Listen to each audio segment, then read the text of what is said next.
BJP బీఆర్ఎస్ల మధ్య రహస్య ఒప్పందం.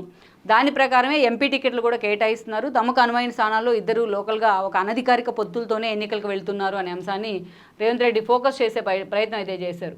మేము 14 ఎంపీ సీట్లు గెలుస్తాం, రేపు ఫస్ట్ లిస్ట్ వచ్చే ఛాన్స్ అంటూ కూడా మాట్లాడారు. కాళేశ్వరంపై ఎక్స్పర్ట్ కమిటీ ఏం చెప్తే అదే చేస్తాం, కేంద్రమే వేసింది కమిటీని, అదేం చెప్తే మేము అదే చేయబోతున్నాం.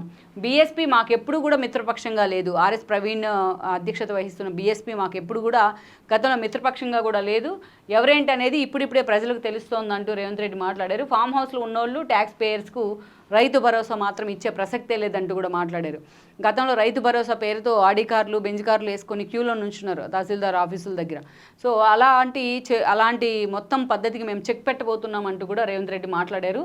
ఫామ్ హౌస్లో ఉన్నోళ్ళకి, అదేవిధంగా ట్యాక్స్ పేయర్స్కి మాత్రం ఎట్టి పరిస్థితుల్లో రైతు భరోసా ఇవ్వమంటూ కూడా మాట్లాడారు. దీని మీద ఆల్రెడీ సమగ్రంగా పూర్తి స్థాయిలో ఫోకస్ పెట్టే ప్రయత్నం అయితే జరుగుతుంది గ్రౌండ్ రియాలిటీలో. అదేవిధంగా కౌలు రైతులను కూడా ఇందులో చేర్చేలా, కౌలు రైతులకు లబ్ధి చేకూరేలా కూడా రైతు భరోసా ఉండబోతుందంటూ మాట్లాడారు.